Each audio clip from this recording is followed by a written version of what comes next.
Mas vamos falar de outro crime de guerra que vocês dois expuseram.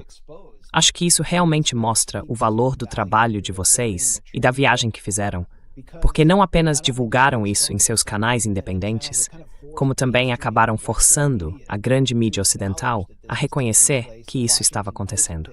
O Washington Post publicou a história e citou você diretamente, Dmitry, em sua reportagem.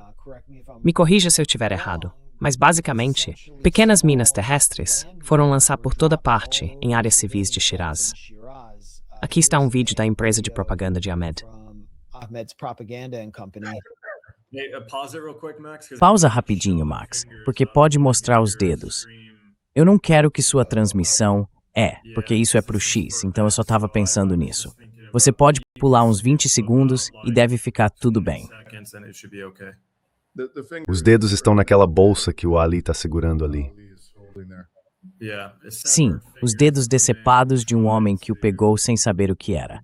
Você pode começar a jogar daqui. Deve estar tudo bem. Ok, bem, quero dizer só de descrever isso, não sei. Massacre da motosserra sionista pode até fazer a gente ser desmonetizado, mas vamos lá. Explodiu no impacto. Um homem de 30 anos, recém-casado e com um bebê de 4 meses, encontrou uma mina terrestre ao lado do veículo e não sabia o que era. Quando a pegou, ela explodiu em suas mãos, matando-o. Estas são as mãos dele, decepadas. Meu Deus, sinto muito. Karimba Data Had. Desculpe, Bao. Eisma. Didn't realize I showed it twice. Wrong timestamp. Apologies, everyone. Yeah. Forgive me for laughing. Perdoe-me por rir. Obviamente, não estou rindo do homem que, infelizmente, perdeu a vida. Esta é a família dele que você está vendo aqui, de luto. Prometo que não há mais dedos. Você pode reproduzir a partir daqui. Tá bom, tá bom. Morte.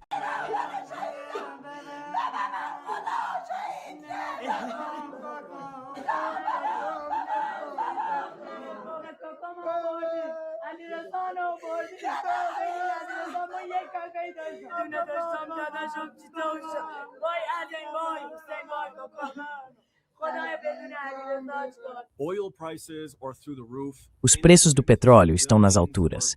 Civis inocentes estão sofrendo em toda a região. E no Irã, pessoas estão sendo mortas, deixando para trás viúvas, órfãos e famílias devastadas. Por quê?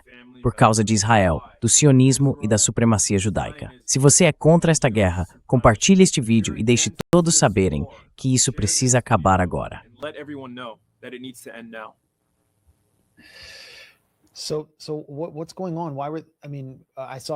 Então, o que está acontecendo? Eu vi as fotos que vocês compartilharam. Por que essas pequenas minas terrestres parecem latas de atum ou de comida? Elas não se parecem com minas terrestres tradicionais. Por que estavam lá? Só algumas dúvidas para esclarecer. Não era Shiraz. Era uma vila nos arredores de Shiraz. Certo. As minas aparentemente foram espalhadas pelos militares dos Estados Unidos. Na verdade, o vídeo foi usado no meu relatório, que foi mencionado não apenas pelo The Washington Post, mas também pelo The New York Times e pela ABC, acho que pela MSNBC ou algo assim. Então essas coisas eram minas eletromagnéticas. Aparentemente elas podem ser programadas para explodir. Quando estávamos filmando, nos disseram, vocês precisam fazer uma filmagem rápida e cair fora daqui, porque aquilo podia explodir a qualquer momento. Também nos disseram que, como estava chovendo e o terreno estava lamacento, havia preocupação de que o acúmulo de água e terra sobre as minas enterradas na lama pudesse potencialmente fazê-las detonar. Elas eram extremamente perigosas.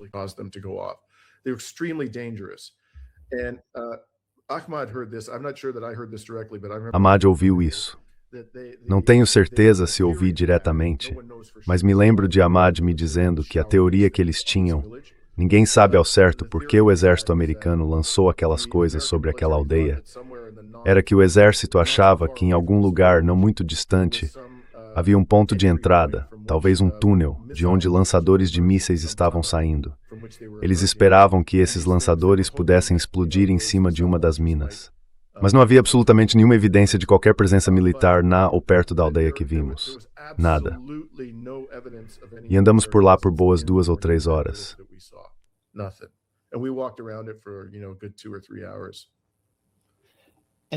Ahmed, you went to E Ahmad, você foi ao encontro com os familiares do homem que havia sido morto. Como você chegou até lá e pode descrever essa experiência?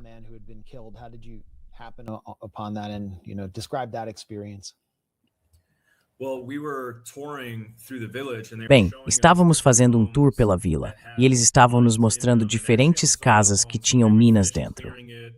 Em algumas das casas, quando terminavam de limpá-las ou se descobrisse uma mina dentro, eles marcavam o local. Colocavam um aviso na casa para que as pessoas soubessem que não deviam entrar. Eles nos levaram até a casa de um homem que havia encontrado uma mina terrestre ao lado do caminhão dele. Ele a pegou, sem saber o que era, e ela detonou. Infelizmente, isso o matou, o despedaçou. Enquanto estávamos lá, nos disseram que a família dele estava dentro e que poderíamos entrar e conversar com eles.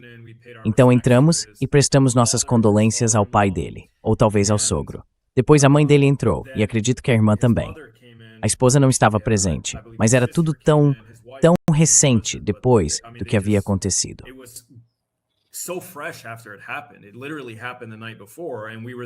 Aconteceu literalmente na noite anterior, e estávamos lá logo pela manhã.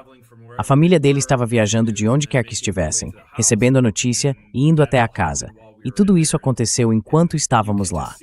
Dava para ver em seus rostos. Eles estavam completamente chocados, devastados. Ele era um homem jovem, tinha se casado há talvez 1 ano, se tanto. Era possível ver o luto e o choque em seus rostos. É difícil presenciar isso, porque queremos contar suas histórias e registrar tudo, mas ao mesmo tempo não queremos impor nossa presença. Estamos ali como estranhos, e o que se pode dizer numa hora dessas? É difícil de ver. Mas fazemos o que podemos, eu acho. Contar suas histórias, com a esperança de pôr fim a esta guerra ao expô-la.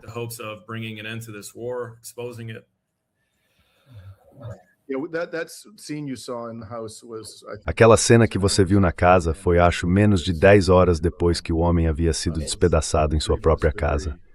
A dor ainda era muito recente. Sim, foi devastador. Outra coisa que aconteceu naquela aldeia, novamente, algo tão indicativo, tão típico do que vivenciamos quando estávamos lá. Eu tinha tomado muito café naquela manhã e precisava ir ao banheiro. Não havia nenhuma instalação pública disponível, então um dos nossos colegas iranianos encontrou um morador que me permitiu usar o dele. Quando saí, o morador, um senhor idoso, insistiu, junto com a esposa, para que ficássemos e tomássemos chá.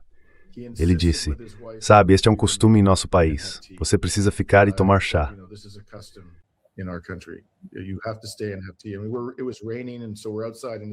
E estava chovendo. Então estávamos do lado de fora, no quintal dele, tomando chá. E ele simplesmente começou a falar de repente. Nada disso poderia ter sido ensaiado, Max, do jeito que aconteceu. Foi totalmente espontâneo.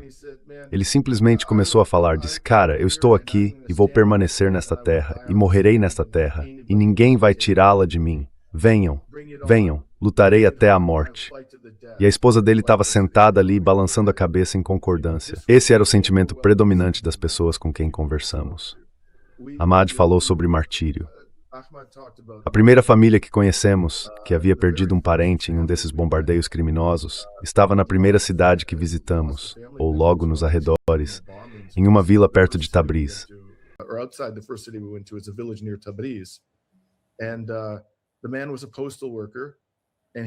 O homem era carteiro e foi morto quando bombardearam a agência dos Correios. Conhecemos a mãe e o pai dele, e a primeira coisa que o pai disse foi: é uma grande honra ter perdido meu filho nesta guerra criminosa contra o nosso país. Depois convidaram o outro filho para falar, um menino de 10 anos que se sentou calmamente e com voz firme disse: não permitirei que ninguém desonre o nome do meu pai, e vingarei o sangue dele. Um dia vou me tornar um fabricante de mísseis, e os israelenses e os americanos pagarão pelo que fizeram ao meu pai. Esse era o sentimento que ouvimos em todo o país.